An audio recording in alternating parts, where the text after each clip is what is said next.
중단원 문제 1번입니다. 그림 수평면에서 속력 V0로 운동하는 질량 M인 물체에 일정한 힘을 운동 방향으로 작용해서 거리가 S만큼 이동했을 때 속력이 V가 된 모습입니다.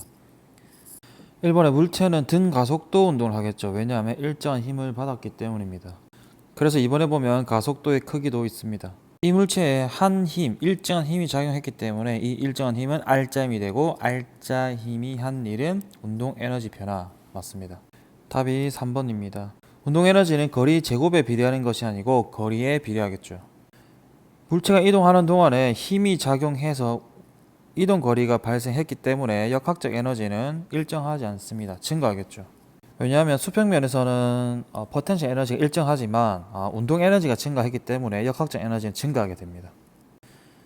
이번 어떤 용수철이 10cm 늘어났을 때 탄성 포텐셜 에너지가 10줄이고 이 용수철을 잡아당겨 30cm 늘어났을 때 탄성 포텐셜 에너지를 구해보자고 했습니다. 탄성 포텐셜 에너지는 2분의 1 kx 제곱입니다. 10cm를 늘렸을 때 10줄이면 30cm를 늘려면 90줄이 되겠죠. 왜냐하면 거리가 3배 늘어나면 포텐셜 에너지는 거리의 제곱에 늘어나기 때문에 9배가 됩니다. 그래서 90줄이 되겠죠. 3번입니다. 지표면에서 질량 M인 물체를 V의 속력을 연직 위로 던졌습니다. 이에 대한 설명을 옳은 것은? 이 문제에 대한 그래프를 한번 그려보겠습니다. 그래프로 그려보면 지표면에서 V의 속도로 출발해서 최고점에 도달할 때는 속력이 0이 되고 다시 내려오면서 지표면에 도달할 때는 마이너스 V의 속도로 내려가는 그래프입니다. 1번에 물체가 위로 올라가는 동안 물체에 작용하는 R자 힘의 방향은 항상 중력 방향 아랫방향이고 이때 무게는 mg입니다. 그래서 이번에 보면 최고점에서 내려오는 동안, 올라가는 동안, 최고점에 있는 동안 모두가 가속도가 g입니다. 3번 최고점의 높이는 오른쪽 그래프의 노란색 면적에 해당합니다. 이 면적은 2분의 1, 그 다음에 t 곱하기 v가 되고 중력 가속도가 t분의 v라는 이 식에서 t는 g분의 v로 쓸 수 있고 이를 식에 다시 대입하게 되면 이 g분의 v제곱이 최고점 높이에 해당이 되겠죠. 최고점에 도달한 후 다시 지면에 내려올 때까지 걸린 시간은 토탈 g분의 2v가 됩니다. 5번에 최고점에서 역학적 에너지는 위치 에너지, 포텐셜 에너지만으로 구성되어 있기 때문에 mgh가 되겠죠. 4번입니다. 높이 10m에서 자연낙하시킨 물체의 운동 에너지와 중력 포텐셜 에너지가 같아질 때 물체의 속력을 구해보도록 하겠습니다. 이 문제는 역학적 에너지 보존을 이용해서 풀 수가 있습니다. 질량은 다 소호가 되고 10m에서의 역학적 에너지는 100이고 5m 지점에서 포텐셜 에너지와 운동 에너지가 같아지기 때문에 이때의 속력을 구할 수가 있습니다. 이를 계산해 보면 V는 10m/s가 나오겠죠. 다음 학교 시험 대비 문제 1번입니다. 질량이 60kg인 사람이 질량이 15kg인 자전거를 타고 36km/h의 속력으로 달리고 있습니다. 30km/h의 속력은 36,000m/3600세크에 해당이 되기 때문에 이를 계산하면 10m/s가 나옵니다. 이은에 사람의 운동 에너지는 2분의 1 곱하기 사람의 질량 60, 그 다음에 곱하기 속력 10m/s의 제곱이죠. 그래서 3000줄이 나오겠죠. 즉 운동량의 크기는 사람이 자전거인 4배에 해당이 됩니다. 왜냐하면 속도는 같은데 질량이 4배 차이 나기 때문이죠. 그래서 답은 기역 디귿이고 여기에 문제가 좀 오류가 있습니다. 답은 기역 디귿입니다. 2번 수평면에서 속력이 2m/s인 수레에 3N의 힘을 작용해서 1m를 이동시켰습니다. 수레의 질량 1kg고 1m 이동했을 때 수레의 운동 에너지를 구하라고 했습니다. R자 힘이 한 일은 운동 에너지 변화로 이제 식을 써보면 R자 힘이 한 일은 3 곱하기 1 해서 3이 되고 이는 나중 운동 에너지 빼기 처음 운동 에너지로 쓸 수가 있습니다. 따라서 운동 에너지, 나중 운동 에너지는 5줄이 되겠죠. 3번 R자 힘이 물체에 해준 일만큼 물체의 운동 에너지가 증가합니다. 그래서 답은 1번입니다. 4번입니다. 그림과 같이 질량이 각각 2, 3, 2kg인 물체 ABC가 지면으로부터 높이 2, 3m인 곳에 있습니다. 지면을 기준으로 할 때 ABC의 중력 포텐셜 에너지의 비를 구하라고 했습니다. 중력 포텐셜 에너지는 mgH이고 이 안에 들어있는 중력 가속도는 이 세 물체가 다 똑같기 때문에 질량과 높이의 비를 이용하면 되겠죠. 일단 질량의 비를 보면 2대 3대 2가 되고 높이의 비가 2대 2대 3이기 때문에 끈에는 4대 6대 6으로 답은 5번이 됩니다. 그러면 용수철의 질량이 m이 물체를 매달았을 때 용수철의 길이가 x만큼 늘어난 상태에서 정지되어 있습니다. 용수철에 저장된 탄성 포텐셜 에너지는 2분의 1 kx 제곱이 되겠죠. 하지만 문제에서 물체가 계속 정지해 있다는 것은 이 물체에 작용하는 R자 힘이 0이라는 뜻이고, 이는 아래쪽으로 작용하는 중력과 위쪽으로 작용하는 탄성력이 같다는 뜻이 됩니다. 그래서 이를 K에 대한 식으로 바꾸고 이를 첫 번째 탄성 포텐셜 에너지 식에 대입하면 2분의 1 mgx가 되겠죠. 6번 문제를 풀기 전에 한 가지 상황을 공부하고 나서 진행하도록 하겠습니다. 이 상황은 손가락으로 용수철에 매달린 물체를 당겨가지고 놓았을 때 왼쪽 오른쪽으로 계속 왕복 진동 운동하는 그런 상황입니다. 그럼 왼쪽 오른쪽 가운데를 각각 A, B, C라는 위치로 설정을 하면 이 물체는 A와 C 사이를 계속적으로 왕복 운동하는 운동이 됩니다. 여기서 B는 진동 중심이 됩니다. 진동의 중심축이라고 생각하시면 되겠죠. 처음에 C까지 당겼다가 놓았을 때 이 물체 운동을 보면 왼쪽으로 움직이게 되고 힘의 방향도 왼쪽입니다. 즉 움직이는 방향과 힘의 방향이 같기 때문에 속력이 증가합니다. 그러면 B를 지나 A로 가는 이 구간을 보면 왼쪽으로 진행하고 탄성력은 변형된 방향의 반대 방향으로 작용하기 때문에 오른쪽으로 작용합니다. 그러면 A까지 갈 때는 속력이 감소하겠죠. 그럼 다시 A에 도착한 후에 다시 B로 진행하는 것을 보면 다시 이동거리의 방향과 그 다음에 힘의 방향이 같기 때문에 속력이 증가하고, B에서 C로 가게 되면 이동거리의 방향과 힘의 방향이 또 반대가 돼서 속력이 감소하게 됩니다. 그래서 끝내 이를 분석하면 A와 C는 정지 상태이고 B는 최대의 속력을 가지는 지점이라고 알 수 있죠. 또한 힘으로 따지면 A와 C에서는 KX라는 크기의 탄성력이 존재하고 B에서는 힘이 존재하지 않습니다. 왜냐하면 용수철이 늘어나지도 줄어들지도 않은 상황이기 때문이죠. 그러면 이 문제는 이 위에 있는 이 상황을 이렇게 90도 회전해서 이제 생각하는 문제를 볼 수 있습니다. 하지만 여기서 추가된 것은 중력이라는 개념이 더 추가됐기 때문에 좀 까다로운 문제가 됩니다. 1번에 보면 진동 중심에서 R자 힘이 0이 됩니다. 얘는 지금 용수철이 매달려 있기 때문에 진동 중심에서 위쪽으로 끌어당겨지는 탄성력이 있고 아래쪽으로 중력이 작용합니다. 그 힘 두 개가 같다는 뜻이죠. 따라서 K 값은 A분의 mg가 됩니다. 3번부터 보겠습니다. 진동하는 동안 물체에 작용하는 R자임의 크기는 일정할 수가 없습니다. 왜냐하면 Kx, 이 탄성력의 값이 X에 따라 달라지기 때문이죠. 4번에 진동하는 동안 물체의 역학적 에너지는 중력과 탄성력만 존재하지 외부 힘, 즉 외력이 존재하지 않기 때문에 역학적 에너지는 동일합니다. 5번 물체가 최하점에 있는 순간 탄성 포텐셜 에너지는 2분의 1 K 2A 전체의 제곱이 되겠죠.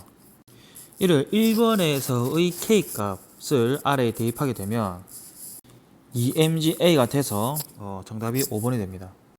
2번 보기는 역학적 에너지 보존을 쓰겠습니다. 포텐셜 에너지의 기준을 위쪽으로 잡겠습니다. 그러면 모든 위치에서 역학적 에너지는 보존이 되겠죠. 맨 아래쪽에 왔을 때 역학적 에너지는 탄성력에 의한 포텐셜 에너지와 중력에 의한 포텐셜 에너지의 합이 역학적 에너지가 됩니다. 가장 아래쪽에서. 여기서는 지금 정지되어 있기 때문에 운동 에너지는 없겠죠. 진동 중심에서는 탄성력에 의한 포텐셜 에너지가 2분의 1 KA의 제곱, 그 다음에 중력에 의한 포텐셜 에너지가 마이너스 MGA, 그 다음에 움직이고 있기 때문에 운동 에너지 EK가 있습니다. 이를 계산해보면 2분의 1 MGA가 나오기 때문에 2번이 틀렸습니다.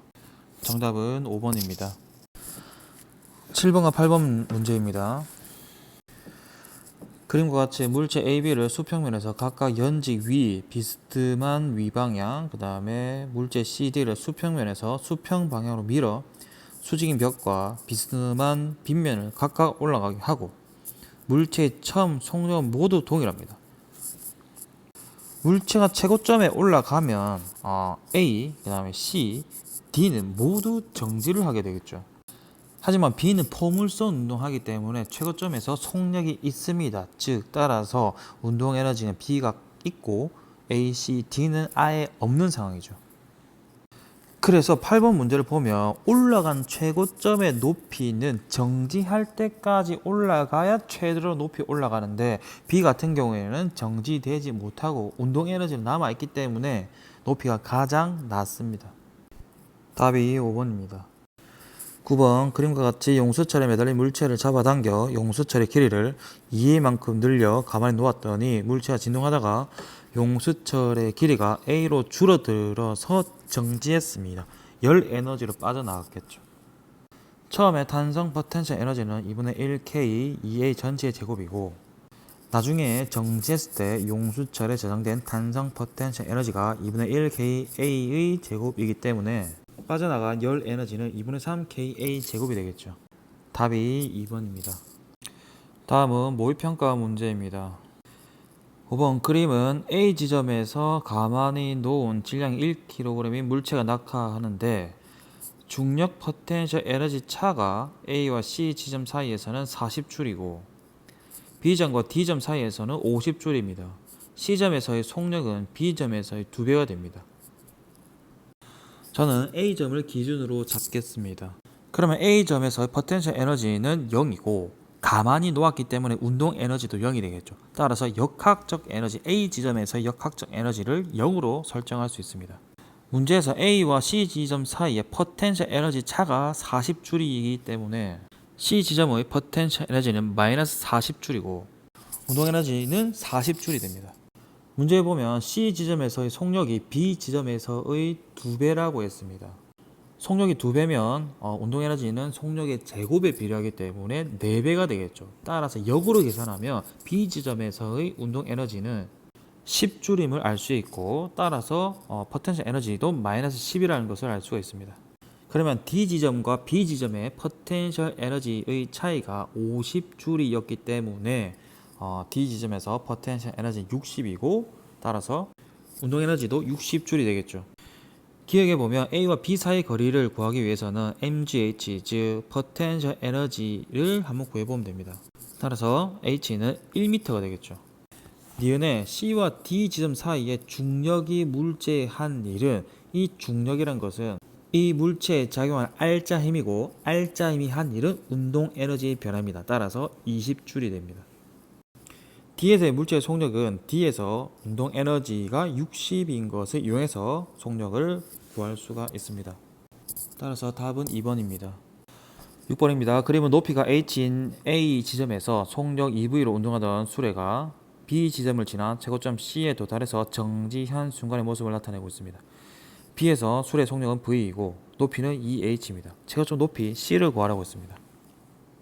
이 문제를 푸는 다양한 방법이 있지만 제가 한번 풀어보는 방법도 한번 고려해 보면서 문제를 풀어보시길 바랍니다. 저는 어떻게 했냐면 일단 기본적인 포텐셜 에너지를 MGH로 잡았고 H가 달라짐에 따라서 2EP, 3EP 이렇게 잡았습니다. 또한 기본적인 운동 에너지를 2분의 1 MV로 MV 제곱으로 하고 V 값이 달라짐에 따라서 몇 EK로 이렇게 설정을 하겠습니다. 그러면 A 지점에서는 높이 H의 2V이기 때문에 EP 더하기 4EK가 되겠죠. 그럼 두 번째 B 지점에서는 2EP에 더하기 2K가 됩니다. A와 B 지점에서 역학적 에너지는 항상 보존이 되기 때문에 EP라는 값은 3EK와 같다는 것을 알 수가 있습니다. C 지점은 정지되어 있습니다. 다시 말하면 운동 에너지가 없다는 뜻이고 없다는 얘기는 모두가 포텐셜 에너지로 저장이 되겠죠. 그러면 C 지점도 A 지점과 마찬가지로 역학적 에너지가 보존되기 때문에 EP 더하기 4EK를 썼고 EK 대신에 3분의 2P라는 식을 이 빨간색에서 나와 있는 여기서 가져왔다고 보시면 됩니다. 따라서 답은 3분의 7 EP가 되고, 기본적으로 EP를 MGH로 했기 때문에 이 높이는 3분의 7 H가 되겠죠. 답이 1번입니다. 25번 문제, 수능 문제입니다. 그러면 자동차가 등가속도 직선 운동하고 있는데 점 A, B, C, D는 운동 경로상 직선상이 있고 A와 B, B와 C, C와 D 사이 거리는 2L, L, 3L입니다. 자동차의 운동 에너지는 C에서가 B에서의 4분의 5배가 되고, 문제에서 물어보는 것은 속력이 D에서의 속력이 A에서의 속력의 몇 배인지를 물어봤습니다. 참 까다로운 문제인데 우리가 속도와 가속도에서 VT 그래프를 그렸습니다. 그것을 이용해서 한번 풀어보도록 하겠습니다. 등가속도 직선 운동이기 때문에 왼쪽에 그래프처럼 그냥 쭉 그어주시면 됩니다. 여기서 A, B, C, D를 다 설정했고 각각 사이의 거리 2L, L, 3L을 다 집어넣었습니다. 운동 에너지를 일단 구해볼 텐데, 문제에서 주어진 조건이 B와 C의 비율이 4분의 5라고 했기 때문에 만약에 B에서의 운동 에너지를 4라고 하면 C에서의 운동 에너지의 비율이 5가 되겠죠. 그러면 운동 에너지의 비율이 4대 5가 되면 속력의 B는 그의 제곱근의 B가 되기 때문에 2대 루트 5가 됩니다. 그리고 노란색 삼각형과 좀 크게 그린 노란색 삼각형은 닮음이겠죠. 제일 왼쪽에 있는 이 조그마한 삼각형을 넓이를 우리가 x로 뒀을 때 넓이의 b는 길이의 제곱의 b가 됩니다. 그래서 속력의 b가 2대 루트 5이기 때문에 제곱의 b는 4대 5가 되겠죠. 이를 계산하면 x, 즉 제일 왼쪽에 있는 이 삼각형의 넓이가 2L이라는 것을 알 수가 있습니다.